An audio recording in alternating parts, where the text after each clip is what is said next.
Welcome to my channel, Glecious TV. Hello guys, good morning po. So, nakitaan po ako dito sa flower na to kasi pag bumubulaklak po siya sabay-sabay, ang ganda. Kaya vinidyo ko para ma-share ko po sa inyo ang itsura.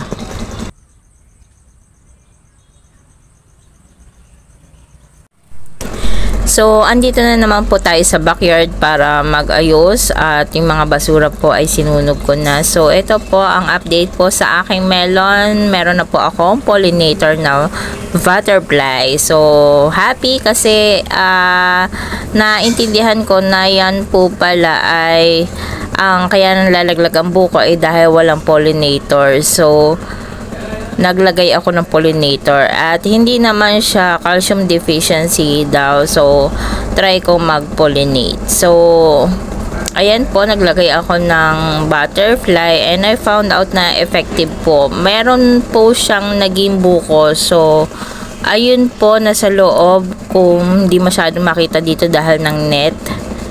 So may na-pollinate po na isa, kaya nakakatuwa kasi effective yung pollination. So, ang nag-pollinate po niyan ay yung butterfly. Ito, tinagal ko yung net so para ipakita sa inyo sa loob. Ayan po, medyo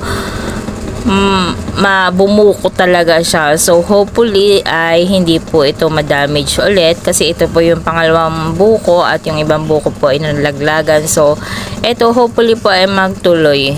So, ayan, effective naman yung net, hindi wala masyadong insect. Yun nga lang, syempre bantay sarado pa rin tayo kasi minsan ay meron pa rin nakakalusot kapag nakakasuot doon sa butas kasi yan po ay reject na kulambo, ay may kaunting butas.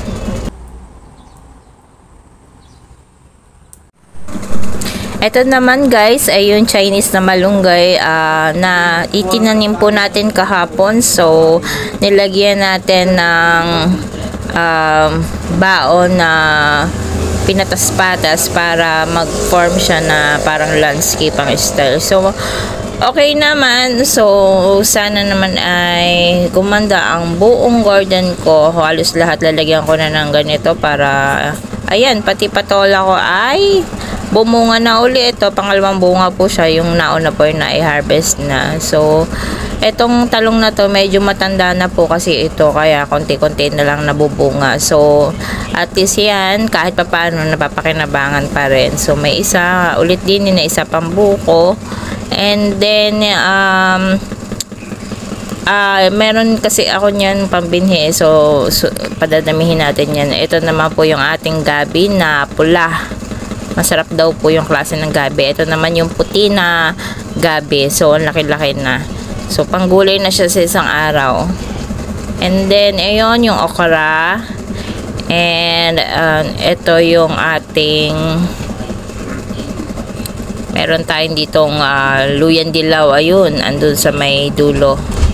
Yan, luyan dilaw. Meron pa rin akong pan-transfer na gayaan na andun sa kabila bago natin po ipakita sa inyo kapag itatanim ko na. So, napa-sprout ko na po siya. And ito naman yung ating blue ternate. So, pansya ako every time na ako'y medyo na-stress. So, yan ang ating medyo buko. Buko pa po ating papaya. Yung maliit po yan. Maliit pa.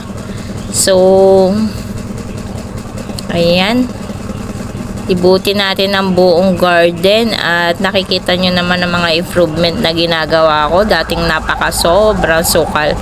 And then, ito naman yung mani na ginawa rin kahapon. So, ito, okay naman. So, malaki-laki na rin ito. Kumakabag na siya, oh. Mataas-taas na rin siya. Kabag nga ba ang tawag dun? Basta, nataas siya. Kumakapit pataas. And then may nakita ako dito na naman na lumalaki ng kusa. Hindi ko naman tinanim, kusa na lang sumibol, patola. So yan yung mga nanlalagas na buto na yan. Ayan po yung kangkong na trinim ko kasi pinagtatanggal ko at sobrang lago na po doon sa parteng yon. So, tinanggal ko na siya and then itinanim ko na lang uli yung iba. Pero susuli pa rin yung naandun. And ito naman kalamias. Yan talagang nagsisibungan na uli ang ating kalamias at may makukuha na uli tayo para sa panabaw sa isda. Ayan ang ating kalamias, may mga bunga na uli. Marami pa rin flower sa baba. Yan pati sa paitaas, ang daming flower. So yan. Yan ang mga pakinabang ng ating gardening. 'Di ba? Ayun ang dami-daming mga bulaklak. Dami. So yan nagsibukon na. Ipitas na lang tayo dyan basta tayo magluluto. Dami na nagulputan. Diba? Bigay ng kalikasan. Basta't kayo masipag araw-araw, tanim lang ng tanim araw-araw kung ano ang maisipan yung itanim. Ayan ang ating balinghoy. At yan ay pag na-harvest natin ay mailuto kaya ng pichi-pichi. Ayan, ito po ang ating kalawakan ng kapaligiran na magandang tingnan dito sa Oriental Mindoro, ang bundok ng Halcon. Laging maganda pong tingnan yan kasi napakaganda ng scenery ng ating bundok. And then, ito po yung ating rosal na bala kong paramihin. And then, itong pandan, yan ay ingredients para dun sa aking pichi-pichi. Ang lansones. So, ito po yung lansones. Ba? Ang ating mani ay ito na. Ganyan na po siyang katataas. So, konting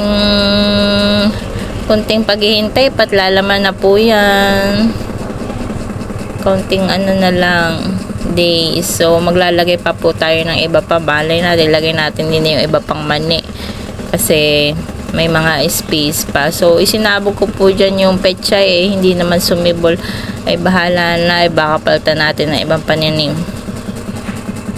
Ito po ang ating tuba na ginagamit po doon sa mga nababalian, sa mga masasakit na mga tuhod, pantapal. So, ito ang ating lagundi sa mga may ubo. Ayan. So, mix tayo ng mga herbs at saka iba pang mga klase ng halaman, ornaments, vegetables. Ito po ay kay Mito. Maliit pa siya. So, matagal pa siyang pakikinabangan. Ngayon po ay magtatanim naman tayo this day ng ampalaya para maidagdag po dito sa ating garden. So, kasi nakakita ako ng binhi ng ampalaya doon sa aking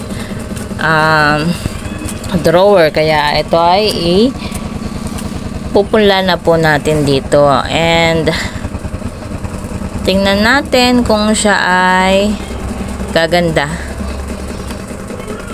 Yan. Kasi so, susubukan ko muna po maglagay ng napakarami din. At baka mapatulad na naman sa sitaw na damage. At least kung meron mang nadadamage ay may natitira. So, katulad po nung nangyari doon sa melon, kung hindi ko na parami ay baka walang tira. Kasi nga mayroong kumakain na hindi ko maintindihan doon sa stem. So, iyan po yung ating binabad na ampalaya seed sa bao. So, itatanim na po natin. So, try natin na magtanim ng 4. And then, kung sakali mang mabuhay lahat, yung iba ay i-transfer natin sa ibang area. Kung sakali naman po at hindi mabuhay yung iba, at least merong isa o dalawa. So, titingnan natin ang mortality nito kasi medyo matagal na po kasi ang buto na to. And, titingnan natin kung mag-germinate pa siya. Napatagal na itago sa baul. Ayan po. So, ganyan po. So, Dagdagan pa po natin ng isa pa kasi meron pa pong 4. So, maglagay pa po tayo ng isa pang trellis. Yung isa ay doon na sa malunggay. So, dito naman is dahil wala pang malunggay na mataas na naitanim ako. So, gamitin muna natin is yung sa kakawate. Ilagay ko dito.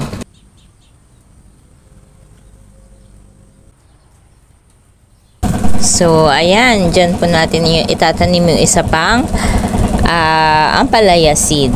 So, dyan natin pagagapangin.